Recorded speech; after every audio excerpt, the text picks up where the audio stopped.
address this sort of persistent narrative that that you're trying to sabotage Shedeur Sanders, especially after yesterday and not putting him in for the 2-minute? Yeah, obviously, I don't concern myself with outside type of things, but I'm committed to his development, just like all of our rookies. So we'll continue to focus on getting our guys better, and that's what we'll stay committed to, and that's what's important. Leave it to the Cleveland Browns to ignite a full-blown quarterback controversy over a guy who hasn't even played a single down. This isn't about play calling mistakes or locker room fights. This is bigger. Inside the Browns facility, a storm is brewing, one that could tear the coaching staff and locker room apart. And at the center of it all, a rookie with superstar DNA, a viral highlight reel, and hype so loud it's drowning out leadership. His name is Shedeur Sanders. And while fans keep asking when he'll take the field, behind closed doors, it looks like some players are ready to revolt if he doesn't.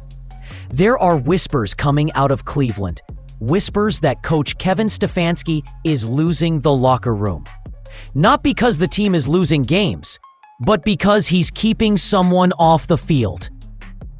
Sanders ended the game. The offensive coordinator must have went to sleep or something. Straight up like that.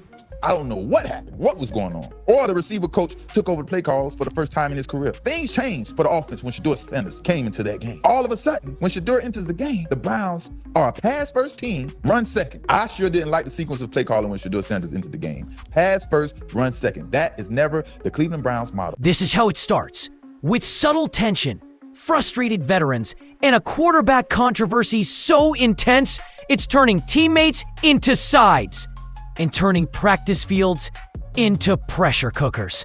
But here's the kicker. Shedeur Sanders has barely even touched the ball. At first, it just felt like background noise. A few players grumbling under their breath, wondering when the rookie was going to get a shot. But now, it's turning into something else entirely. According to insiders close to the team, the Cleveland Browns locker room is simmering, and the pot's about to boil over. Coach Kevin Stefanski is reportedly walking on thin ice, and not because of scheme issues or poor preseason performances. The real problem? Shedeur Sanders. Multiple veterans, including some key voices in the locker room, are said to be frustrated, even fed up, with the way Stefanski's handling the quarterback situation. The tension isn't about who's playing badly, it's about who isn't playing at all. To run this 2-minute drill, he has to get fair play calling, and they have to call plays correctly in this 2-minute drill. There's no way to sabotage this 2-minute drill. Then boom, he's snatched out of the game. What logical reason can Kevin Stefanski have for snatching Shedeur Sanders out of the game for the 2-minute drill to put a young man they just signed from off the streets into the 2-minute drill that you 9 times out of 10 probably don't have any chance of him making the team? I was also waiting to see how Dylan Gabriel responded coming back from halftime. But he was snatched, and Shedeur was put in with the bogus players. And Shedeur may not have taken a real snap, but his presence alone has shaken up the entire team dynamic. Players see the excitement he brings, the buzz from fans, the clips going viral before the games even begin, and they're wondering why that energy isn't being used on the field. Even worse, some believe there's favoritism, or worse, sabotage. Word has leaked that he's only getting reps with backups and bottom-of-the-roster players, even when he shows flashes during limited drives. It's not just controversial, it's demoralizing. Guys are starting to feel like decisions aren't being made based on performance, but politics. The Browns don't have time for another divided locker room, but that's exactly where they are, split down the middle, questioning leadership and quietly choosing sides. And the craziest part? Shedeur hasn't even started a game yet. Shedeur Sanders didn't ask for this spotlight. He just walked into it. You're a football fan. We clearly know what you did. We clearly know that the plays that you gave with Dylan Gabriel, throwing the check down underneath to make him look good. Same plays for Flacco. Then you throw Shedeur in the game with a tight end whose name ain't even on the roster, and some other players. And then you have them run long routes. From the moment he entered the Browns facility, the energy shifted. You could feel it during rookie camp. The cameras followed, the headlines multiplied, and inside that locker room, all eyes slowly turned toward the rookie. Not because of what he did, but because of what he might do. He hasn't played a full NFL game. He hasn't thrown a touchdown pass under the bright lights of Sunday night. But to many Browns players, he already feels bigger than the team itself. Not because of stats, not because of flashy workouts, but because he has that aura, that confident, unshakable presence that makes people believe he's destined to lead. It's not just that he's Deion Sanders' son, although that heritage comes with expectations. It's not just the wristwatch flex or the viral college clips. It's the hope he represents to a team and a fan base starving for something different. And that hope, it's infectious. Inside the locker room, whispers became conversations. Conversations became division. Veterans started thinking, if this kid is even half as good as the hype implies, why are we still handing the ball to guys who've bounced around the league like ping pong balls? When Shedeur gets on the field, even for a few snaps, things feel different. The offense looks faster. The crowd leans in. And the players, they notice. Some of them want him to start now. To them, he's not just the future. He's the spark that can light up their season. And the longer Stefanski keeps that flame on the bench, the more this locker room smolders. This is where the situation stops looking like team management and starts smelling like sabotage. Shedeur Sanders finally gets into a preseason game. Fans are hyped. Teammates are locked in. Coaches? Not so much. From the jump, something felt off. The receivers running routes with him were barely NFL caliber.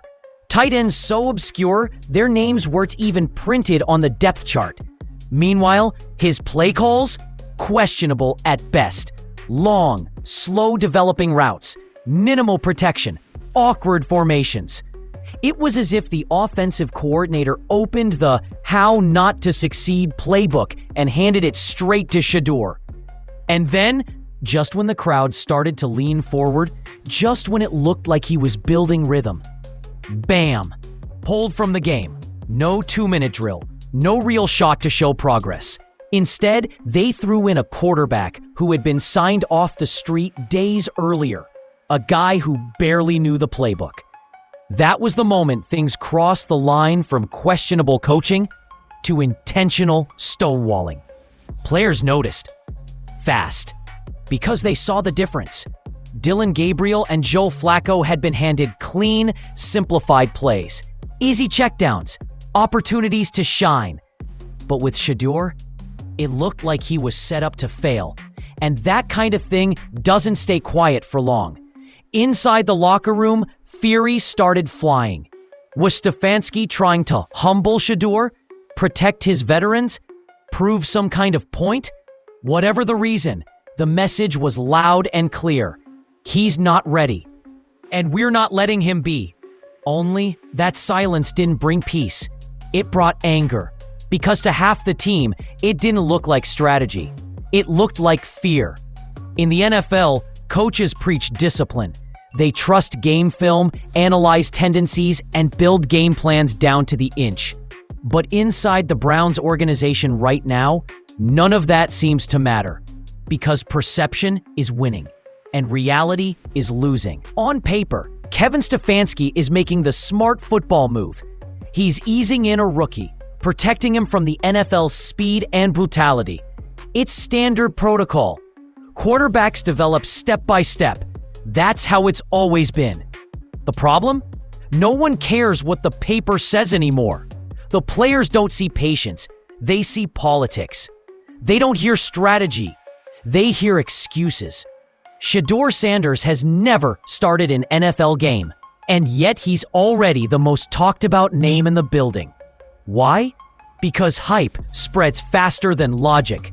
And right now, this team isn't following stats or playbooks. They're following energy. Teammates are replaying college highlights in the locker room. They're watching his wristwatch celebrations at breakfast. They're passing around social media edits showing Shedeur dropping 40-yard dimes in slow motion with cinematic music behind him. And slowly but surely, belief starts replacing reality.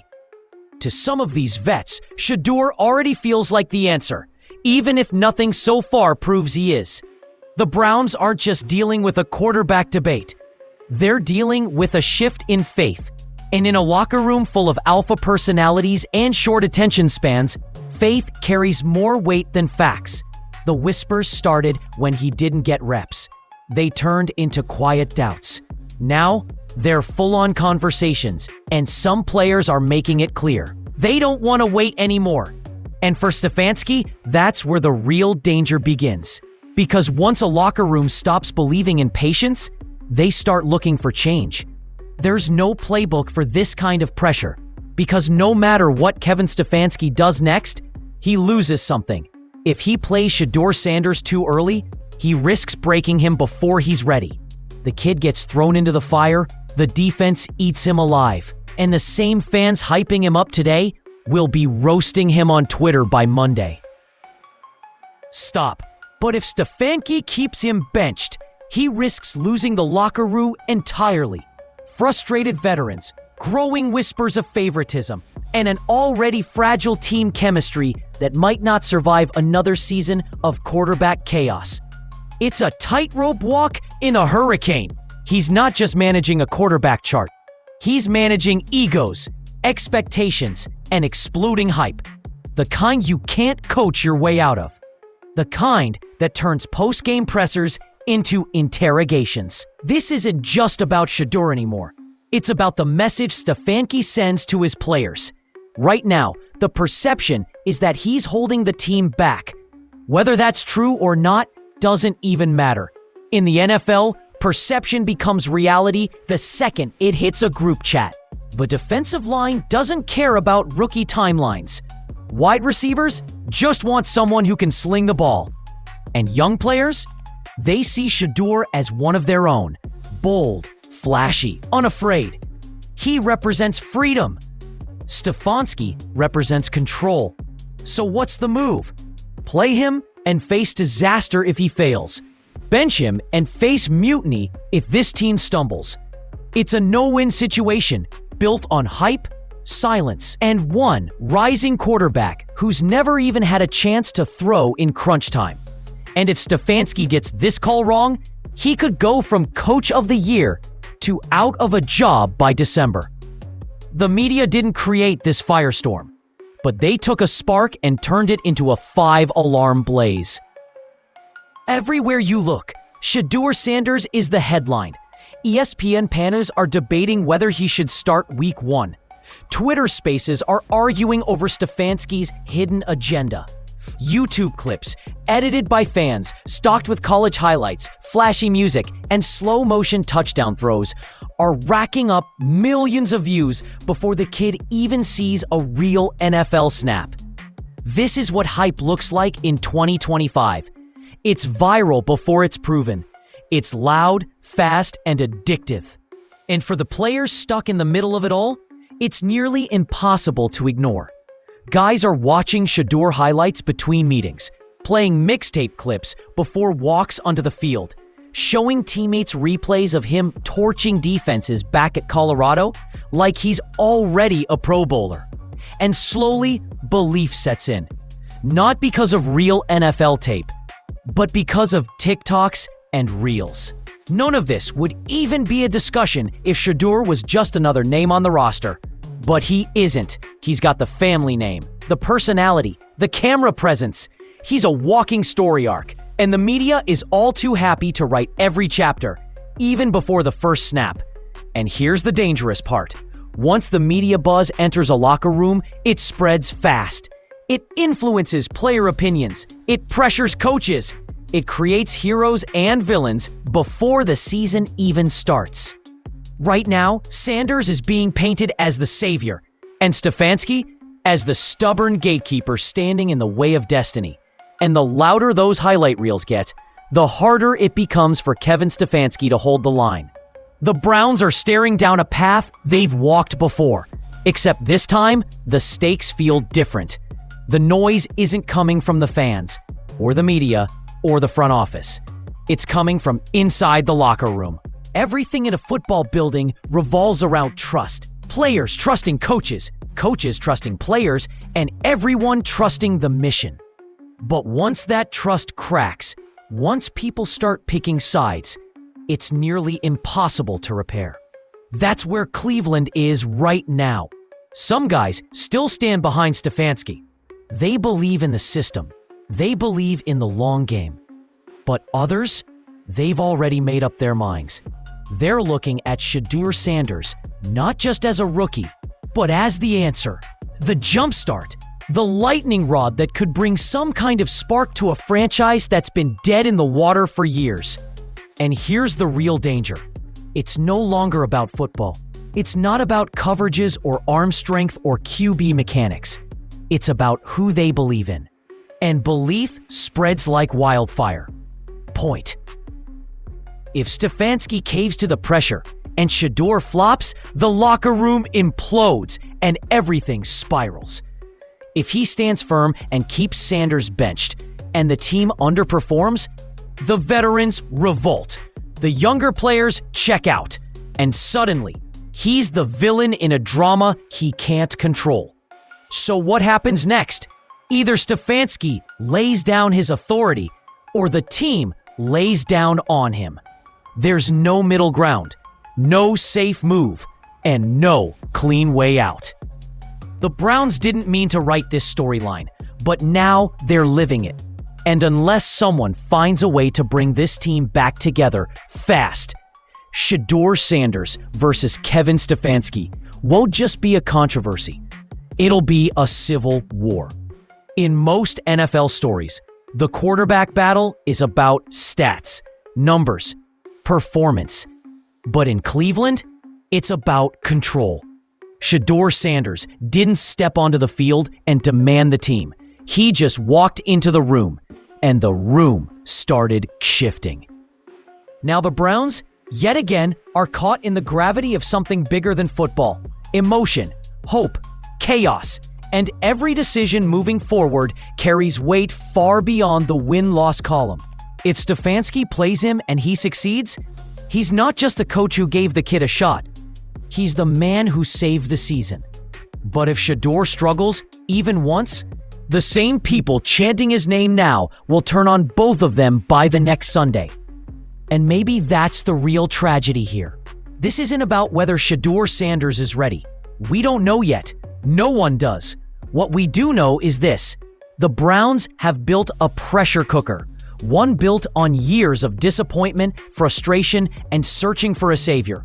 Shedeur just happened to be the next in line, and the noise around him, it's louder than anything this franchise has seen in decades.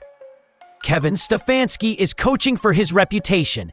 His players are playing for belief. The fans are screaming for hope. And right now, they're all looking at a 21-year-old kid who hasn't even thrown a pass with the first team, as if he's going to fix everything. Maybe he will. Maybe he won't. But if things keep escalating the way they are, it won't be the scoreboard that decides the Browns' season. It'll be the battle happening inside their own walls.